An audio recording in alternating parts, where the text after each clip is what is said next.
In 2018, Lori Lou Freshwater published a powerful article in the Pacific Standard about growing up in Camp LeJeune. She lived at Tarawa Terrace and Paradise Point, the very same places that my mom lived and went to school. Her story gave voice to something that has been buried for far too long. Today, I want to retell it, but through my mom's timeline and what our family has lived with ever since. My mother was born at Camp LeJeune in North Carolina, and she spent her earliest years there. She was born there in 1961 and lived there until 1968.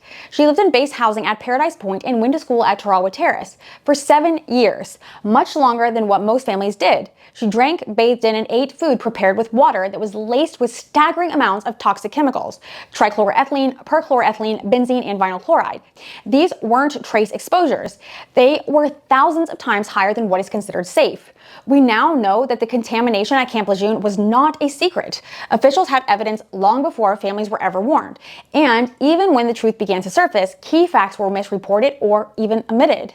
For example, in 1984, benzene levels were recorded at 380 parts per billion, but a contractor underreported it as 38. Later, in the final report, they didn't mention benzene at all. This isn't an oversight. It is a lie and very irresponsible. The human cost of this irresponsibility is impossible to fully measure. Families raise their children on poisoned water, never knowing the risks. Some babies never made it into childhood.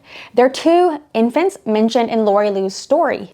These were her 2 brothers, Rusty and Charlie, both born at Camp LeJeune with catastrophic deficits of the skull and spine.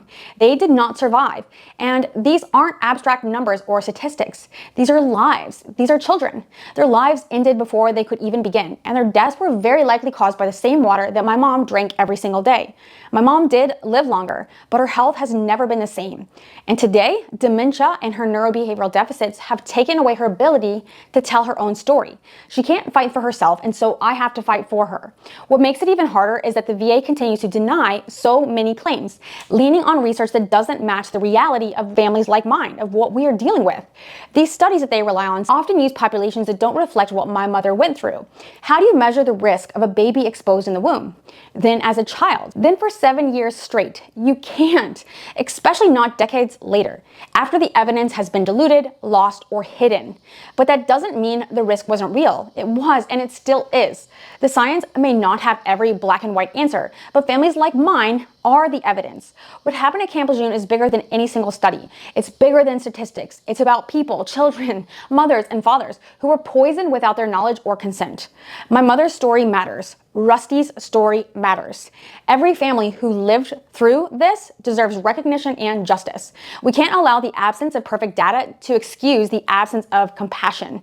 The VA can and must do better. I will continue to be covering this story. It may be a little bit outside of my normal conversational pieces that do tend to deal with health and longevity, physical therapy, but I still think that this has a space here because it does have to do with health. It does have to do with happiness and longevity. I have a passion for people. Of course, I have a passion for my mother. Please share your story and send this along to someone who might benefit from hearing mine. Have a blessed day. Bye-bye.